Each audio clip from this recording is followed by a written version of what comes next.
Hello everyone, welcome back to Below Par, myself Joe Lovery. So today then I'm going to give you a bit of a what's in the bag video. I have got a new bag very recently and another new club that's been added in, that if you haven't seen already, I'll put a link at the top so you can click to view that one. But I'm quite happy with this overall setup at the moment, so I thought it's finally time I share with you or do an update on what's in the bag video, and then I'll get you guys to post below if you think it's a good bag setup or not. So enjoy.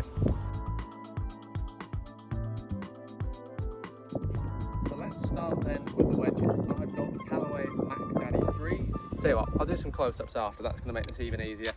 But they've all got the KBS stiff shafts in them. I just found the ones they originally came with were just a little bit too light. Didn't really like the feel of them.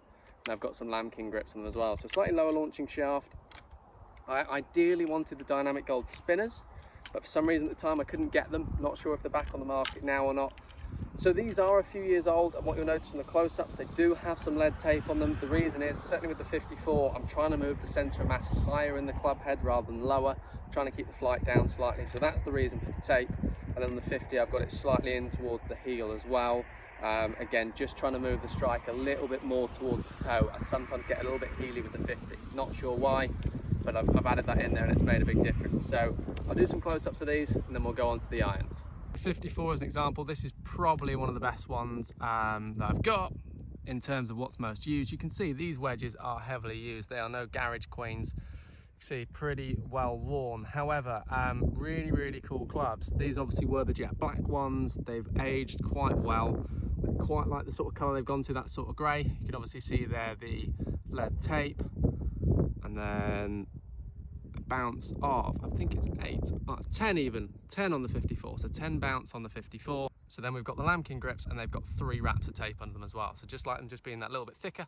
And then you can see then the KBS stiff shafts, so they're a cool wedge setup. So I know many of you will have watched Joe's video. He has the split set in the Mizunos. I have just gone JPX 900 forged all the way through the set, so believe it or not, these are standard line, standard length. I was obviously devastated because I fitted with myself. I could have just bought them off the shelf, obviously with the right shaft, but it's always worth checking. So this is the 6 iron. The thing I love, I mean, these are a few years old now. I just haven't found anything yet that I really prefer to these. I think they're such a pretty shape. Certainly when we look at it from the top view, I think they're a nice looking club. Certainly love the way they look behind the ball. And in these then, I have the Project X LZ 6.5 shafts at 125 grams. And then I have the MCC grips with the alignment through them. So I really like the way these feel. I found it's really helped my grip stay more consistent. I have a habit of going into a slightly strong grip, and I found with these, it's just helped me manage that. But I think these are a stunning iron. Feel awesome. They look forgiving as well. Certainly as you get into the longer stuff, you can see they've got a few battle scars, we'll say. But overall, stunning set. Don't think I'll be changing them this year either. So with the irons, I have them pitching wedge through to 4 irons. The pitching wedge comes in at 45 degrees. Then it makes sense then to go into a 50, a 54, 58 wedge. So this now comes in. So I've got the 4 irons, so 4 to pitching wedge, and then this is then a 3 hybrid. So I've done a separate video on this. So to get a little bit more in depth, have a look at that video. But it's a Callaway Maverick. It's the Pro hybrid. Just thought this thing was absolutely stunning. So even flow black shaft in the extra stiff. It's got a bit of a Z-core grip, I believe it's called. But I just think, again, this thing looks absolutely stunning. So this has been a really nice addition, and it has got quite a fancy head cover that you can see that I've put just there. I'll go and grab that in a second so you can see it. The power of my editing skills, it's gone, and here it is. So thank you to Joe for hooking me up with the head cover. I think it looks awesome, matches the bag colours as well, and matches the putter head cover, which you will see very shortly. Now we move on to the 3-wood. This was by far one of my favourite clubs in my golf bag for a very long period of time. Gave it a new head cover, so it's from the Belfry, as you can see there, quite obvious. But this was pretty cool. I quite liked the green, and it was £5, so I thought it was pretty cool. So let's just remove that one. And underneath it comes a Tailor-Made M2. So it's fairly old now, it's 3 years old, but it's a 3-wood 15 degrees. And here I've got the hazardous red in a 6.0. So the shaft potentially is a little bit soft. However, I do find it's really controllable. By it being a little bit softer, I've just managed to find a little bit of control, a little bit of feel even on those softer shots, and the hazardous red just give me a little more help with the spin. I just found when I sort of tried the Tour version of this, which is the one with the weight that sort of sits in here, I just found I could not get the ball to stop, and ideally I want to be hitting this into greens and also controlling it nicely off the tee. The grip on this is an old one, I'm afraid, but it's a multi-compound in blue, and this again has 3 wraps under it, same as the iron, so 3 wraps of tape on all of it. So it's a 6.0, 75 grams. I think it's one of the only shafts, apart from wedges, that isn't an extra stiff, but absolutely love it. Won't be changing the shaft in this because I think it's awesome. So this then brings me on to the driver and Panda. So this is, I absolutely love this head cover. It's some Daphne's head covers. Just think it is cool. It's super soft as well. And in fact, it's been on the bag a couple of years. I do like it. So this is probably going to be the thumbnail.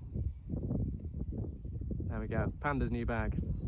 But under here then we have the Tailor-Made M2 driver, and as you see I've got a load of lead tape at the moment at the back. I found to change the shaft, so it's a 9.5 degree head. Changed the shaft to an even flow black and just found that the head felt a little bit light, so I just changed the swing weight slightly there by adding 6 grams of weight and made a big difference. Still love the M2, still think it's an awesome club. Anyone that you speak to within the industry will say exactly the same. And again, so we've got the even flow black, this time it's handcrafted, 6.5, 65 gram X, and then we've got a multi-compound red on there just to finish off the look. Just to give you an idea, if I run this one down like so, you can see the whole club there, so pretty cool looking club. And let's move on to the putter. So it's a Berkshire head cover again, just think it's super cool, lovely leather as well. So here we move on to a Scotty Cameron. If I hold it round this way, you can see a Scotty Cameron there. So it is a Newport Select, that's awkward the way they've done that. Newport Select 2 putter there, so 15 gram, 34 inch, and I've just got the slim red grip on there as well. Just found with this, it just helps give me a lot of feel. I used to use something that was face balanced, this one's got a little bit of toe hang, but the stuff that was face balanced for me, kept finding there was a push every once in so often in the bag. This has just allowed me to actually square the face a little bit better. Now the thing I really like about this is this one, the last Scotties they made before they added the insert. So I just feel as if this gives me a true sort of raw feel, and absolutely love it. So yeah, this is my absolute pride and joy at the moment. Move that zip up there. So it's the K1 LO bag by Mizuno. So this is a bag that weighs about 1.5 kilos, I think. That might be a little bit too heavy. Might be 1.3, somewhere around there. And the bag itself is absolutely awesome for summer. So it's actually got quite a lot of room. I was quite surprised. It's got a big pocket down here. You've got a bit of a storage pouch in there for drinks, balls and things in the front. You've got your normal side pocket and then a valuables pocket as well on the side, which I don't actually keep any valuables in, but I'll talk you through that a little bit later on. Now what I particularly like, not sure how well you're going to be able to see this, there is a carbon weave on the legs. Not sure how the camera's going to fit, there we go. So you can see the carbon weave there on the legs, so that's pretty cool. And then I have got a matching sort of towel for it as well. But the actual bag itself is awesome. Now it comes with a rain hood. Now the rain hood doesn't clip on the normal sort of poppy clips. It's actually got Velcro, and then the Velcro then wraps around here on the hood as well. But overall the bag's been really good. Certainly if it was wet weather, I'm sure it would do the job. It's obviously not going to be a complete waterproof one. I have got a waterproof bag for that on the way, which I'll film for you guys when it comes. But yeah, that's the bag itself. It's been an absolute game changer. I did have a Tailor-Made before. Always felt really heavy. This thing's really light. Now the really important part of this overall bag is actually look how thick the padding is, and you can see how soft it is on the straps as well. So that has made a huge difference. So that's a pretty cool golf bag, which I should get out here now for you, which is this one here. So it's a Tor Z6, so a little bit older now, but does the job perfectly. It's been in the bag for at least 3 or 4 years. Quite a funny story behind me getting this. Essentially, the day before playing a tour event, a friend of mine had borrowed my old Bushnell. I thought it got missing, so I very quickly rushed out to buy this because I didn't want to play without it. And then next thing you know, is he turned up with mine that evening in the apartment with my Bushnell. So I had 2. Luckily, he bought the other one off me, so I now have this one. So pretty cool bit of kit. I was saying earlier then about the valuables pocket, which is this one here. I don't actually use this. I tend to put just sort of hay fever tablets or a wallet in there. But I use this then for items like my watch. I just find there's just got a nice bit of padding on the inside. It's just a little bit better than the sort of padding that comes in this. I mean, realistically, this has nothing in it. It's quite thin, whereas this has sort of like a fur lining on the inside, which is great. So any sort of little bags like this you can find are always good. I like the colours because they kind of match what's going on with this bag as well. I was using, when I was playing all the time, a Callaway Chrome Soft Star, which is not a regularly available ball. This, however, Tailor-Made Tour Preferred X is what's in the bag at the moment. I do quite like them. I do prefer Pro V, but that's just personal opinion. I am using these though, so I've got quite a few of them, so I'll get through these and I'll probably go back to Pro Vs.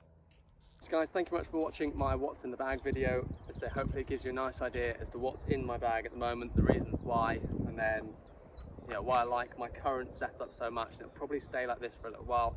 until I find something that beats it. So guys, make sure to check out all our other videos. If you could subscribe, like and comment on this one, that would be really appreciated, and look forward to seeing you all soon.